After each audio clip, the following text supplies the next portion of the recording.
cannot say that, okay, let me ignore Vastu for now and do only Feng Shui. I won't be able to do justice to you. So it is very important to understand where and how to draw a line and how to integrate these three. So if you have to understand what does the 4 mean, look back and understand what was 2020.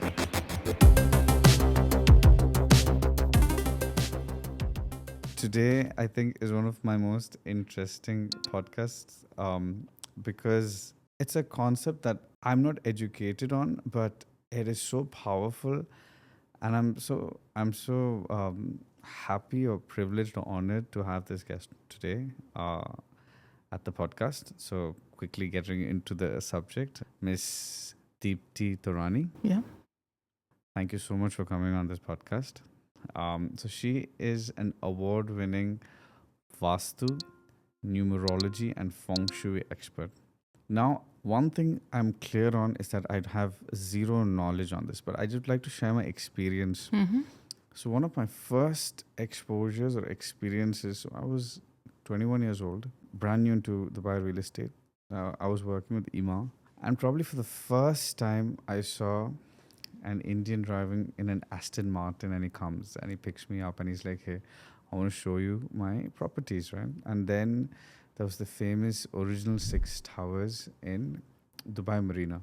And his house was facing the road. It was not facing the marina. But then I was asking him, like, why did you buy this and not the other one? And he's like, this is better Vastu compliant. And the house was empty. He's like, see, I cannot sell it until it meets certain conditions, because the house is really good Vastu. If I sell it, it's not right. No, I didn't understand all of this. The only thing that I grasped from it, he told me, Zahib, I have built all my wealth purely understanding energy and Vastu. And this guy had a very massive portfolio. Again, I was too young to understand all of this. So this was one of my first exposures. Now, moving forward, let's say 2025, I've seen every agent in the market selling their version of Vastu. Like, because Indian buyers, now Chinese are into numerology and Feng Shui. The second they understand the preference of the buyer, they will say, okay, this is north facing, this is south facing. I've never gotten into it because I don't understand. So I ask the client, okay, what do you want? And then I try using my compass and, I just tell them, I think it's this. But I feel bad. What if it's someone who truly believes it and I'm giving them wrong information?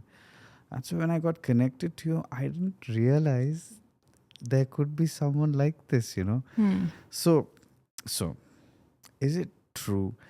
Can the right Vastu change your life incredibly just by fixing the Vastu? Is that true according to you? So, yes, partly. Okay. However, before we start anything, I want you to understand the concept of 3 types of luck. I think that will intertwine everything. Okay. So there is a concept called 3 types of luck or 3 types of energies, which says that 33% of our life is driven by the heaven luck, that's the destiny that you're born with. 33% is driven by the earth luck, that's the energy around you. And 33 is your human luck, which is your action, right? Now, at any given point, any of these can occupy the rest of the percentage.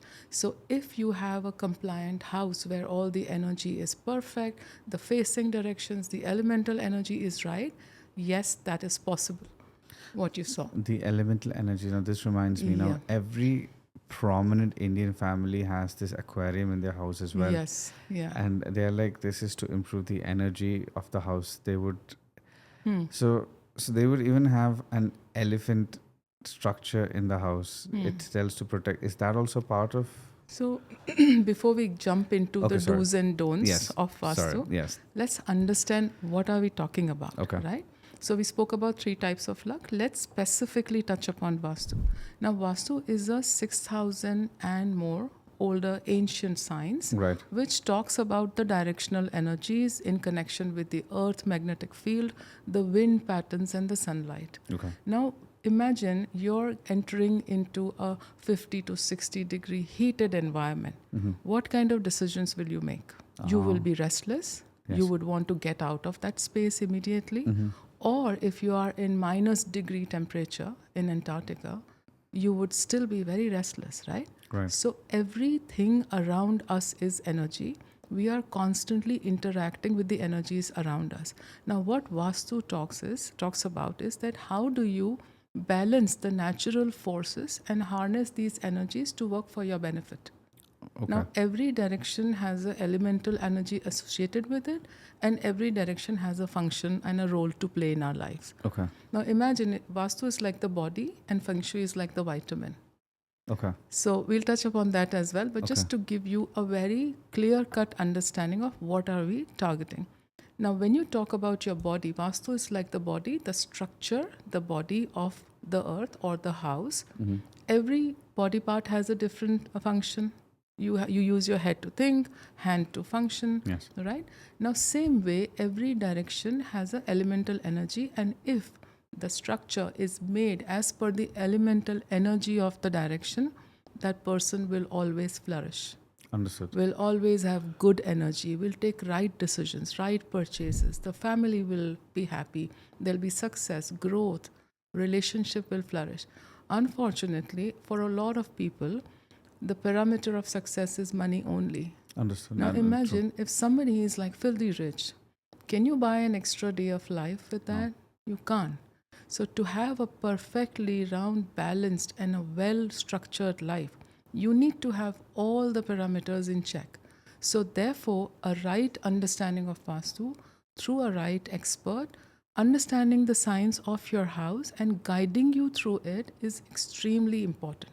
So this is so one thing I understand is that, for example, Donald Trump as well, he is such a strong believer in Vastu and Vastu compliant. So I again thought it was just to attract the Chinese and the Hong Kong buyers initially. So when he developed communities, he ensured that it was Vastu compliant.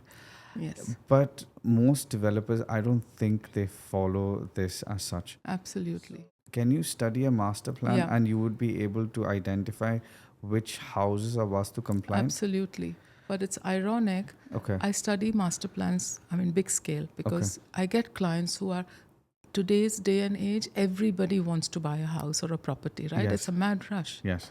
Now, people just throw master plans at me and say, okay, identify. Yeah. Now, imagine out of 20 or 25, hardly 1 or 2 properties are 50% compliant. What does that tell you? Stop selling. I'm talking to the developers. Stop selling on the name of Vastu. Ideally, they should connect with the expert in the planning stage. So each house is compliant.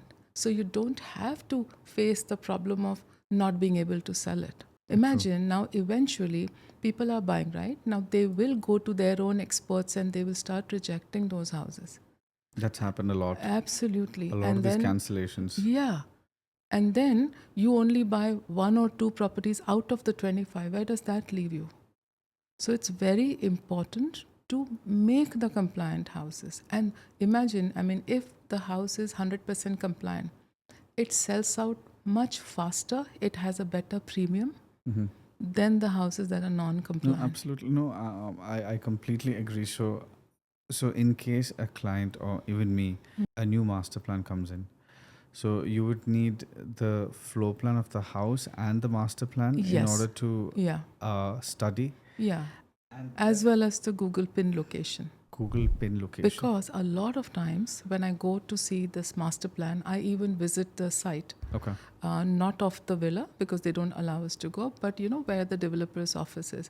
So a lot of times I have challenged the north because the north mentioned on the master plan is wrong. So ideally, to have a correct understanding, we should have the Google pin location, the master plan and the existing house plan as well. So to correlate that, okay, if it shows north here, it should show north even in the plan. Understood.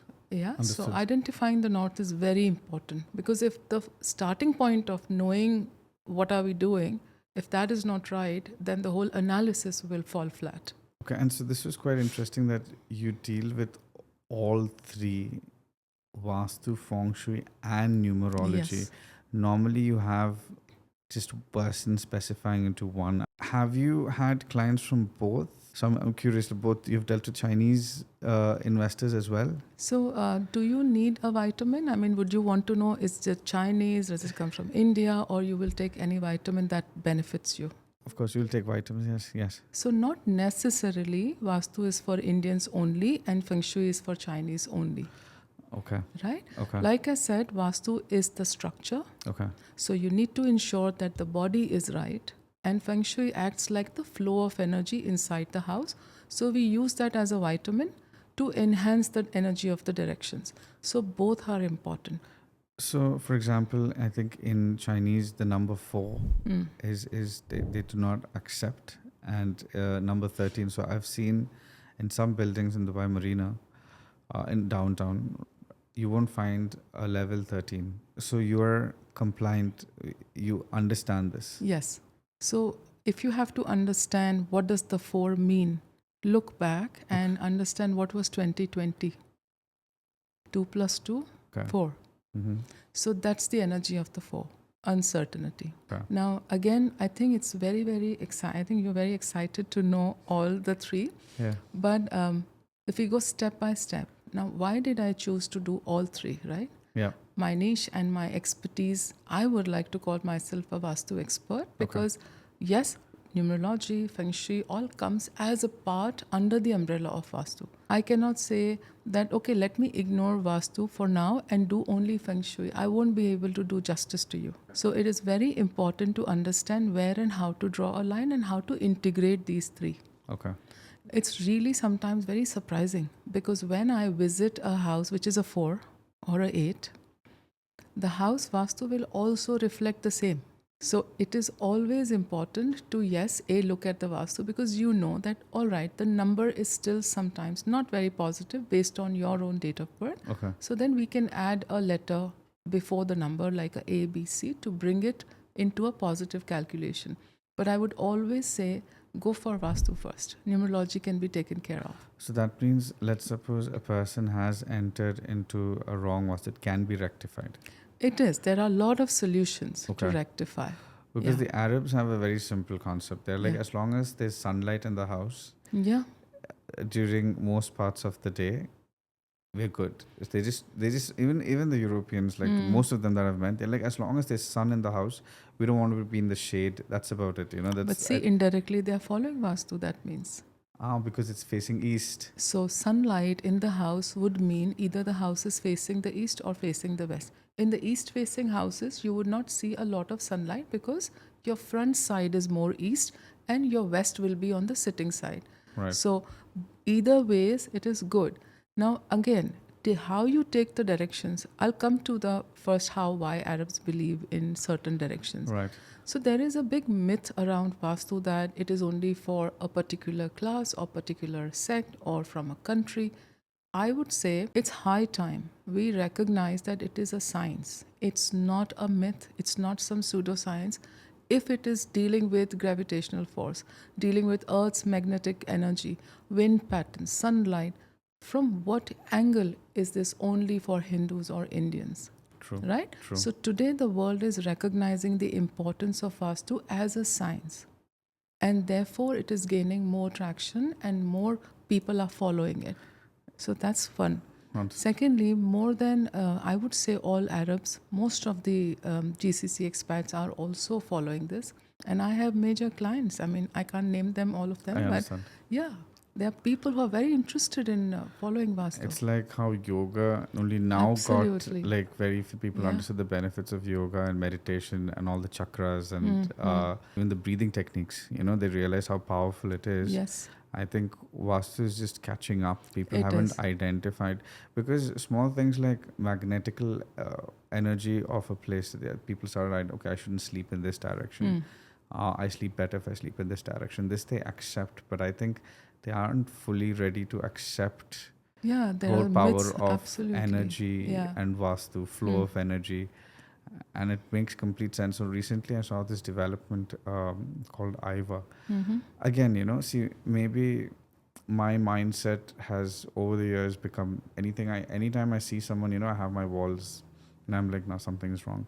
So they said they're the first Vastu compliant building, and they came up with this concept that they've developed these crystals, and these crystals are purely to emit positive. So even the CEO of Mind Valley, can't remember Vishen Lakhani, Mr. Lakhani, he sort of endorsed this project. Right now, nowadays there are so many people endorsing projects. I don't know if it's a genuine person or it's just, people can be paid to endorse certain. People have certain monetary benefits to endorse projects. So I don't. That is why I wouldn't know. So do you think have you studied projects that have been endorsed for Vastu and then it's just a marketing gimmick?